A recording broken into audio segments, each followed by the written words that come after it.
Hello, everybody. It's Andy Smith, your 33-year veteran of the comic book industry, with this week's book look. This would be a comic book look. A couple weeks ago on The Professionals, I was hosting it. And if you're like, what's The Professionals? It's a rotating show between myself, Aaron Lopresti, Art to Bear, Billy Tucci, Graham Nolan, Dan Fraga.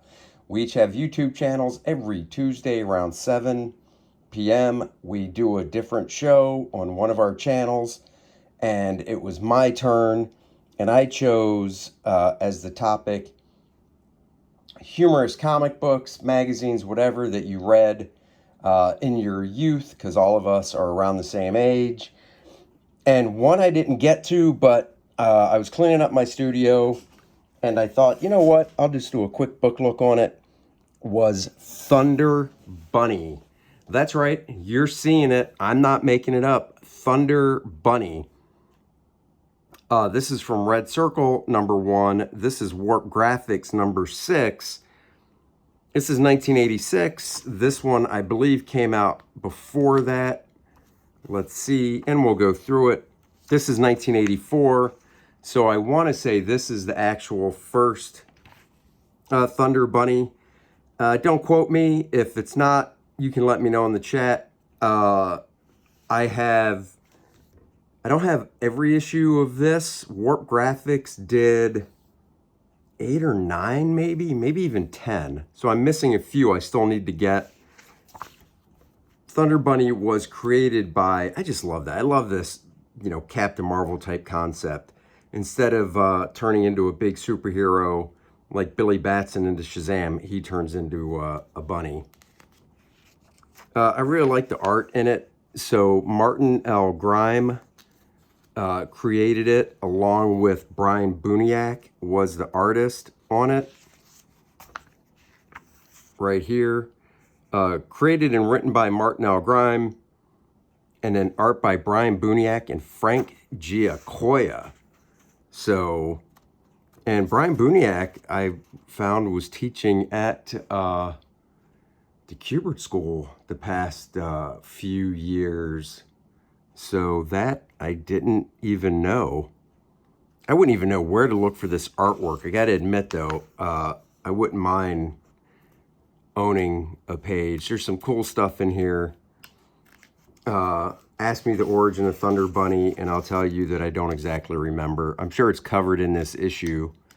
I should read over. By love, I just, this is 1984. I was 15 or 16, probably when I found it. I know I didn't buy it new, and I just thought it was great. I thought it was just really a fun book. So here he goes. Here's his origin. Looks like he's out camping with maybe mom and dad. He discovers this spaceship. Curiosity overcomes any fear, and Bobby peers inside the strange craft. The ship is empty except for a box covered with alien symbols. Bobby recognizes one symbol as the energy symbol E equals MC square. As Bobby starts to rise, he pulls his hands on top of the box to push himself upward. As he does this, his hands fall on the box's hand-like cutout outlines. Notice only 3 fingers, like funny Thunder Bunny. Suddenly, Bobby's body's filled with energy, and his mind with vivid images. Greetings, activator of the energy box. I'm Dr. Barco, director of the Energy Institute. Our world is dying, growing cold. Even the superhero of our world cannot this. I'm assuming it should have said cannot stop this. Whoops. Look at that. Editorial mistakes even back then. And the superhero of the world is Thunder Bunny. And that is how he becomes Thunder Bunny. Nice lighting in this stuff. Love that. Just freaking love it. I could have pulled out every issue I own and went through it, but I gotta leave you guys wanting more, so we're just going through these couple that I pulled out for the show that I never got to. But anyhow, I love parody stuff like this. I did a drawing of Thunder Bunny way back when I was working at CrossGen just for fun. Just great exaggeration. It's kind of along the Captain Carrot and the Zoo Crew, which I also love. I also did buy some of the Blue Ribbon books. I bought definitely the Fly, the all-new Fly when it came out, which was mostly drawn by Ditko. Rudy Nebres did some of the covers. Jim Steranko did as well.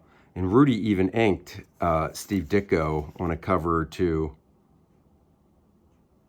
Here's another story with Thunder Bunny, created and written by Martin L. Grime, Brian Buniak on pencils and inks this time, and edited by Rich Buckler. So this is cool. You can see the difference in inking between Frank Giacoia. You can almost see these scrawl-looking type characters back there. Becomes Thunder Bunny. Just really nice art, nice sense of mass to the characters and such. Great faces here. I believe he's drawing real people that he knew.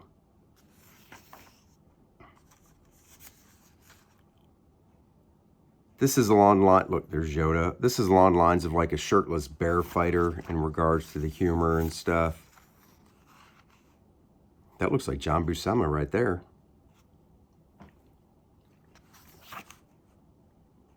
Another great Alan Weiss, inked by Rudy Nebres. Great.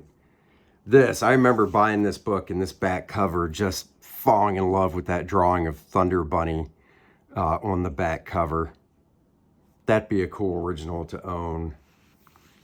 And then we've got Thunder Rabbit. What the? I don't know if I have the first issue of the Warp Graphics series. I have to look, but this is 1986. It's black and white. Same writer, creator, Martin L. Grime. Art and lettering, Brian Buniak. This time it's edited by Richard Pini and Joe Ellen Dorkin. A couple years later, good to see it came back. I mean, a book like this lasting the number of issues it did back then is pretty cool. Don't know what it would do now. But like I said, I definitely need to, and he was also in the Mighty Crusaders. He teamed up, I've got that. But I didn't really, I thought I had them all. I thought I had all the Warp Graphic issues, but I do not. And now I'm on a hunt. Very creepy magazine looking here.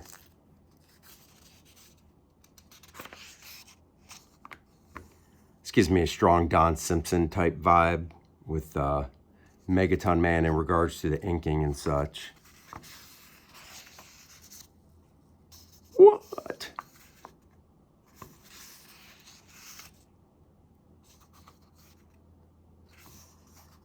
Just fun stuff. And I just look at this and I'm like,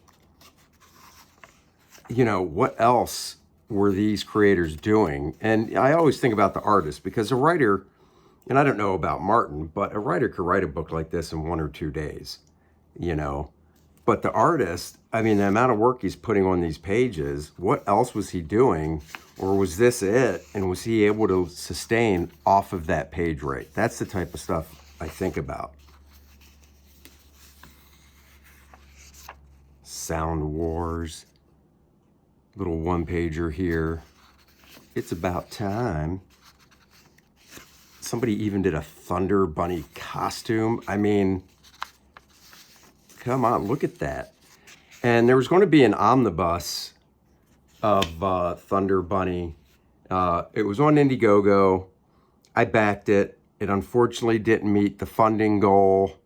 But it was a type of backing where, once you donate, or not donate, but once you back it, you can set a funding goal to where if it doesn't meet it, people get their money back, or you can set it to where it's like, whatever it raises, the guy keeps and tries to put the book out. But unfortunately, the guy that was going to put the book out, this is really sad. Unfortunately, he passed away.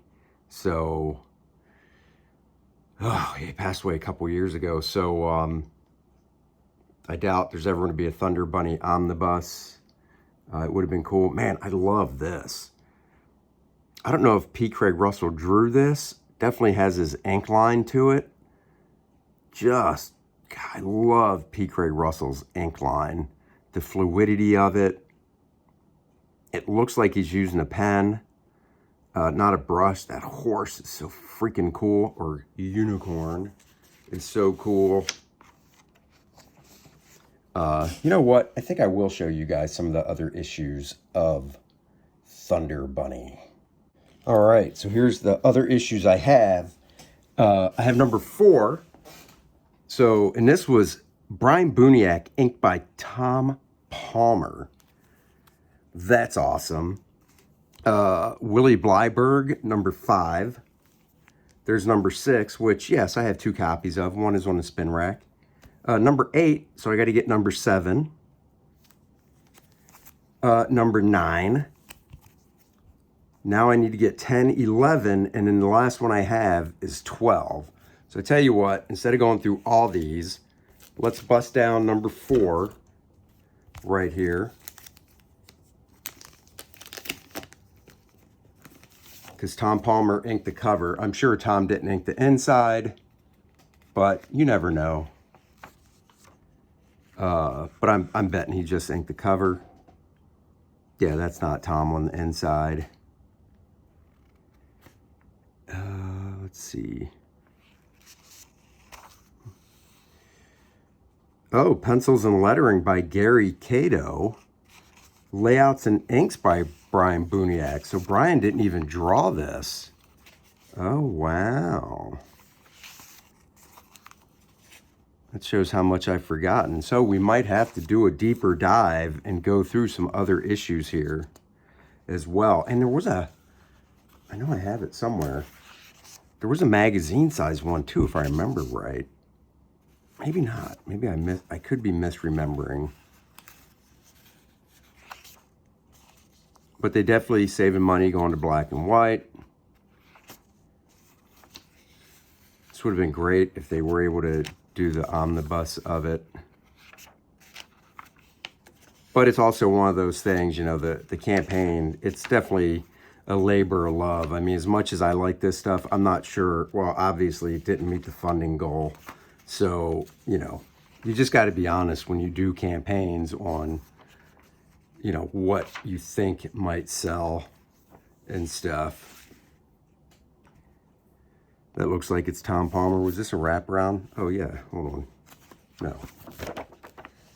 Nope, it wasn't, but it's kind of cool. Little Captain Carrot there. Somehow they got away with that. That's funny. Let's see. All right, let's look at this one by Willie Buniak did the cover and Blyberg inked it. I haven't read these in forever, so forgive me, I don't remember any of the stories. All right, this one is back to Art and Lettering, Brian Buniak. Nice, that's what I'm talking. That's what I want to see. Nothing against the other artists, but, you know, when you create the book and the character, I want to see you drawing it, for the most part. Look at that, so nice.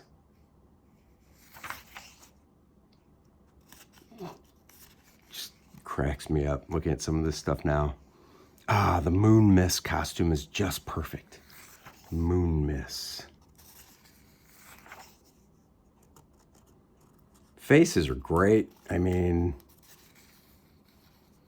very, very individual, unique. You know, they're referenced for sure, but who cares? You know, the stuff is just really nice. And my Hellboy figure just fell off my shelf right in front of my face. Somehow they got Batman in here. Maybe under some type of parody rule for them out and stuff. Not sure. All right, let's see. We looked at number 6 right there. Oh my God, comic bags are splitting. Ugh, everything's happening to me. So we looked at number 6, number 8. Oh, wait. Oh my God, I have 2 copies of number 8. You've got to be kidding me. Why? This is what happens when you don't catalog your stuff, guys. Guys, always catalog your stuff. Brian Buniak, Art and Lettering again. So now I'm really annoyed I don't have number 1 of this. Very nice lighting there. Oh, there you go. Classic.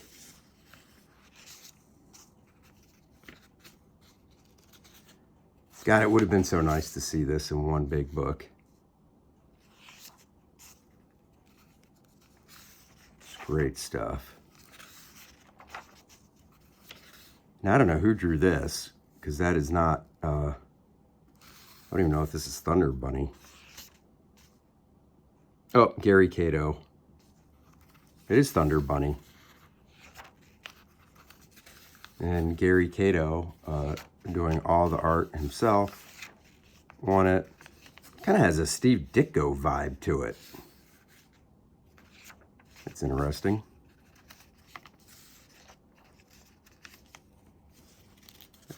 Nothing against him, but I definitely prefer Brian's artwork on it. So 2 issues of that. Okay, don't need to have 2 in a bag. We'll just keep the 1 in it. Welcome to my house. That is Flo Rida. All right, number 9. Now you guys got me on a roll. My OCD's like, you can't stop now. That is not Brian's artwork. No way. Art and lettering by Donnie Jupiter. So, because I'm a completist, I bought this. Definitely, no offense, the art is just not the same. Yeah, the art is just not the same. Not at the level of Brian. So, burning through this one a little quicker. That's kind of cool. Uncle Al, it's me. Yeah. So I'm a completist, but yeah, not the same. And then Gary Cato. Hopefully Brian Buniak comes back to it. He said there is a magazine size one. Warp did, I don't know what issue number it was. Driving me crazy. All right, well, this is the last one I have.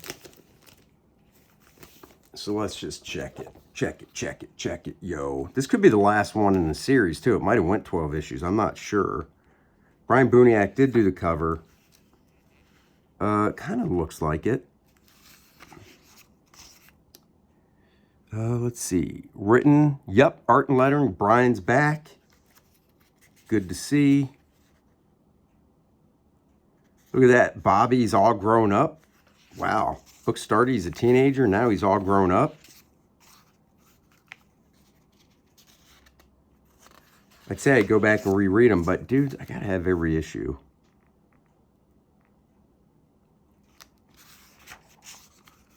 All right, cool looking snake. This was definitely one of the better looking indie comics at the time in the 80s. All right, where the hell's Thunder Bunny, guys? Come on now. Oh, finally he shows up on page 17. Not the way to do it. Got to see Thunder Bunny before page 17. Come on now.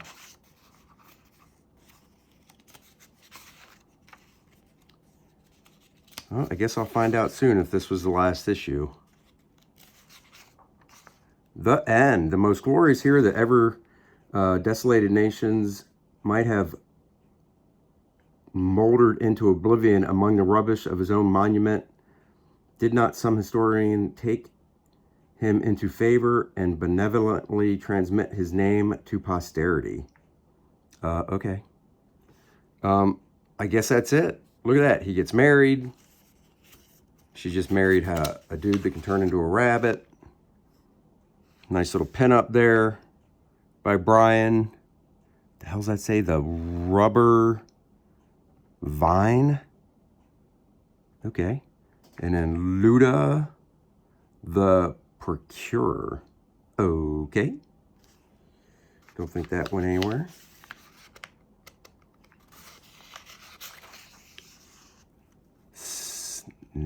NECA. Would have been cool to see this character team up with Don Simpson's Megaton Man. The art style really fits. It would have been nice to see them do something together. I think Red Circle only put out that one issue right there that we first looked through. But that's it, guys. That's the comic book look, talking about Thunder Bunny and stuff. Little different book look for the week. Want to do something a little different. Get back to regular programming where I pull a book off my shelf next week for you guys. But yeah, so now I got to find my missing issues. 8, 9, 5, 4, 6. You know what I'll be doing this afternoon? Looking on eBay. 12. So I've got a few there I got to fill in, but that was it. You guys like comics? You like graphic novels? Check out KOR-DRATH, The Awakening. It is the follow-up to KOR-DRATH, The Reckoning, which got rave reviews, was a super smash hit. If you like barbarian fantasy world, gaming, Dungeons and Dragons, that type of stuff, you will like, guaranteed, KOR-DRATH. He's a badass barbarian. His girlfriend is a sorceress named Adriana. So guys, the link is in the description below. The video is about to play. Do me a favor, if you like that type of stuff, if you want to support independent comics, indie creators, that is what I am. I would love it if you would click on the link and go check it out. I really believe you will like what you see. And by backing the book, you are supporting me, my buddy Dennis, and being able to bring this book to you, because without you guys, we wouldn't be able to. So thank you all that have already backed it, and go check it out. Lots of fun stuff on the campaign, and I'll talk to you guys later. Bye-bye, everybody. Like, subscribe, and share. Hit the notification bell.